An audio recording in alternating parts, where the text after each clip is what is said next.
Ladies and gentlemen, boys and girls, children of all ages, freaks and geeks, trolls and derps alike, welcome all. I am Mullet Mike with us Network and FULLSCREEN, bringing you creepy gaming. As you can see, I am here at RTX at the Layers of Fear booth, a game that we will be covering today. Trust me, if you haven't played it yet, you're gonna like this one. Alright, so without any further ado, turn the lights down and the volume up as we journey into some creepy gaming.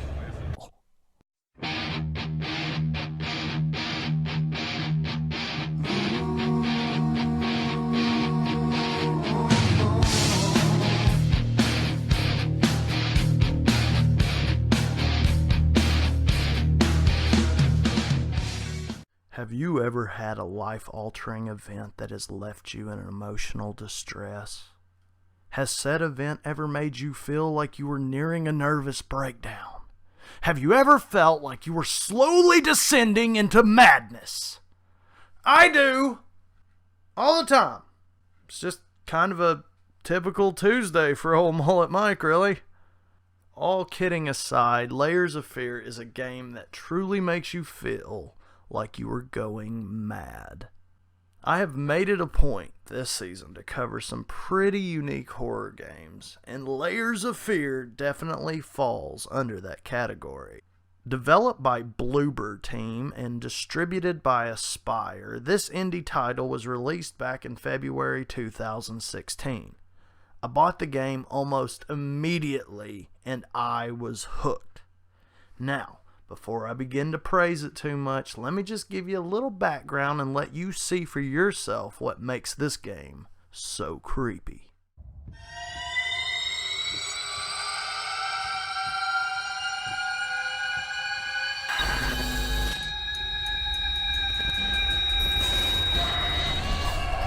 Yeah, that's what kind of game we're talking about.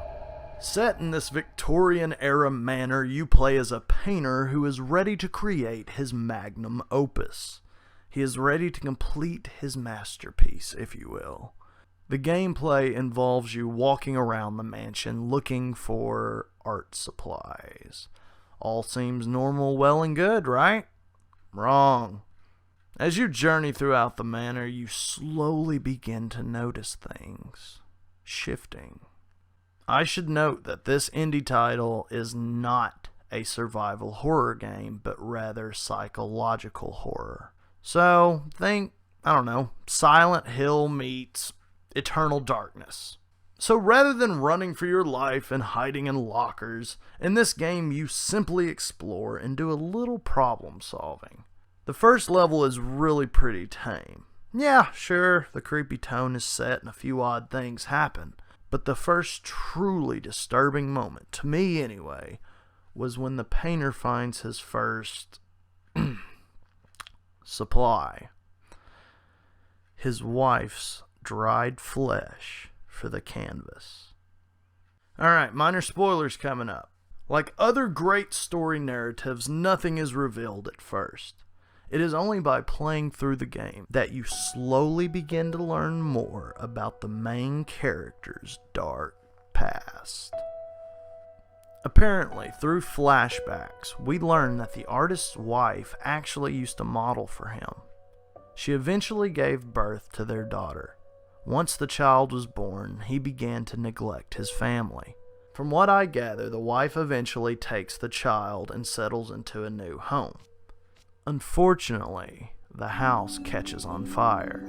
The young girl ended up being fine and was sent away, but the mother was horribly scarred from burns. Because of this, the painter deemed his wife flawed. She was no longer the model he needed. In a mad craze, the artist locked himself in his studio, drank heavily, and abandoned his daughter. Various noises had been disturbing the man for years. The mansion had a rat problem, and their dog constantly barking. Between his self-loathing, his drinking, guilt of domestic abuse, death of his wife, loss of his daughter, and the haunting sounds, the artist began his descent into madness.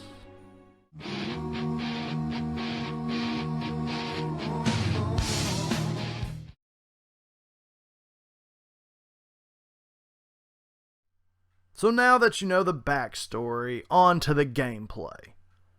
It's a first-person game, but as I stated earlier, it's not about survival. Each chapter, which revolves around finding quote-unquote art supplies, gets crazier and crazier, as do the art supplies. At first, you just hear strange sounds, rats scurrying about. Something might catch your eye, but overall the mansion is relatively normal.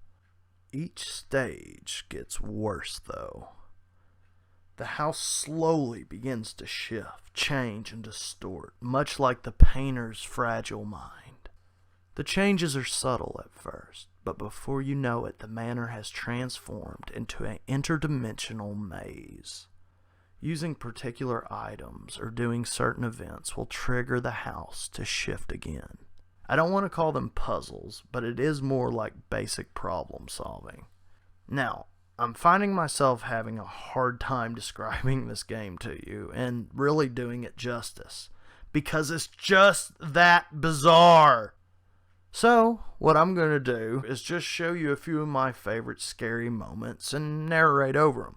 And before I go any further, I want to mention I will go into minor spoilers, but I won't get into any of the game's endings, which are all awesome, by the way. But if you do want to see the endings, let me know, and I might make a separate video. Either way, it's worth a playthrough for yourself because the ending is just that good. Anyway, I digress. Consider this your official spoiler alert. The first really creepy moment that comes to mind is when you enter your daughter's room later in the game. This title literally goes off the rails.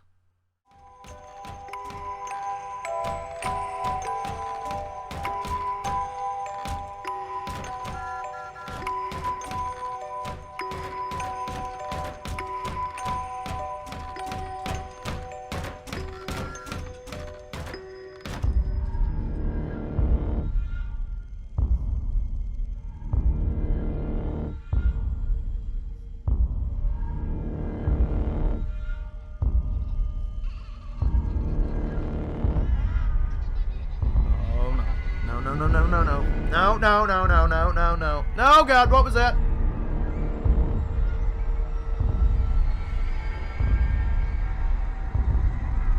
No.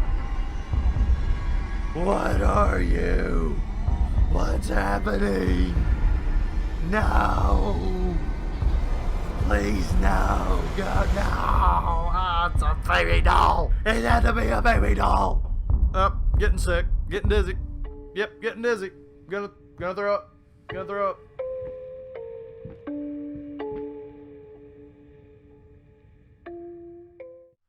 Very nice. When I first played this chapter, I was alone late at night and did not see this coming. Beginning to see why this will be making it into creepy gaming history? Well, if that didn't do it for you, maybe this one will. This one actually takes part in the library. Again, the house begins to distort more and more. So originally, your library looked something like this.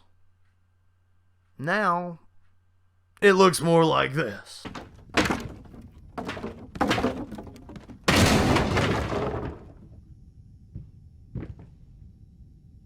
This next part takes place in the study, around the checkerboard or chessboard.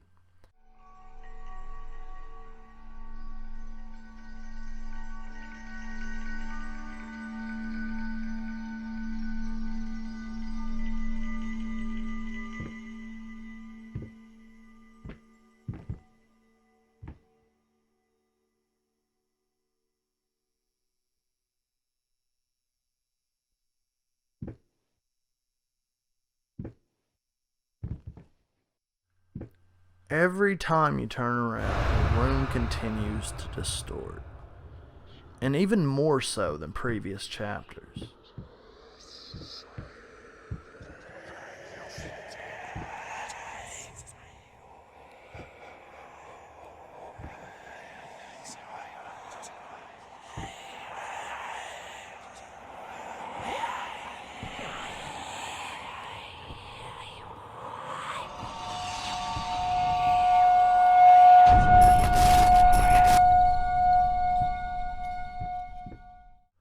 another great creepy moment. Just one of many.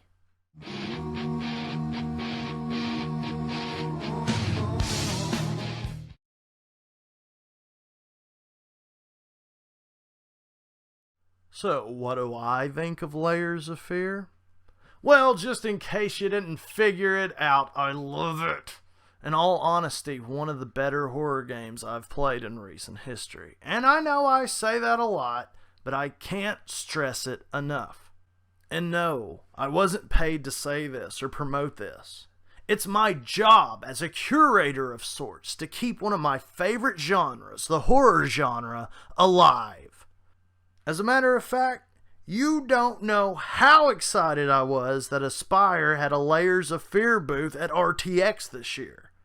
I even got to chat with Kellen Kincaid, one of the publishers of the game. We talked about the newly released Inheritance DLC, which at the time was upcoming, and we had to be careful of what was on the record and what was embargoed. Inheritance is where you play as the artist's daughter, all grown up, going back to the mansion to ultimately see if she can forgive the sins of her father. The core game was heavy enough, but this is deep. I don't feel comfortable enough to talk about the DLC yet because what you're seeing is really all I've gotten to play so far, other than what I played at RTX. There's a lot of creepy gaming coming up, so I haven't had the time. But, hey, who knows, maybe sometime down the road. Anyway, back to my talk with Mr. Kincaid. One thing he could tell me was that Aspyr was working very hard with the game's developers, Bloober team, on releasing a brand new title. Something totally new, something totally different. But that's all I can say. Psst. I know what it is, and it sounds awesome. I was very grateful for Kellen and the entire staff of Aspyr. They were very nice. They even gave me this creepy old Victorian style children's book, which is utterly disturbing, and this awesome official Layers of Fear holographic painting. This will definitely be going up on the Creepy Gaming set. Overall, Layers of Fear is a great indie horror title. But Aspyr, Bloober team, if you're watching right now, this game is so meant for VR. Please, please, please, please make this where I can play this on a VR headset. That will take this game to a whole new level. But just for the core game itself, between the ambient sounds, creepy Victorian era setting, the tragedy of the family, the beautifully eerie music, and the mind-numbing insanity, Layers of Fear has done more than enough to forever go down in creepy gaming history. Special sticky shout out to Quinn Crane, Chris Lott, Adrian Amaru Setsu, and Corey Christian Anderson. This one was for you guys and everyone else that recommended this game for the show. Now, before I leave you kiddies, let me tell you all a little bedtime story. Okay, I'm really just closing out with a quote, but it's a goodie. Before starting the game, we are given a little note from the developers, and I think it sums up this title perfectly. And I quote, "Layers of Fear is a unique immersive game in which every decision affects the narrative. As in life, it is the doors you open, the memories you take with you, and the shadows you explore that will define who you are. This may be our game, but this is your journey." End quote. Huh, that's profound. Yeah, your journey. Your journey into creepy gaming. Hi, I'm Mullet with this on full screen saying keep it stay creepy. Thanks for watching. Peace.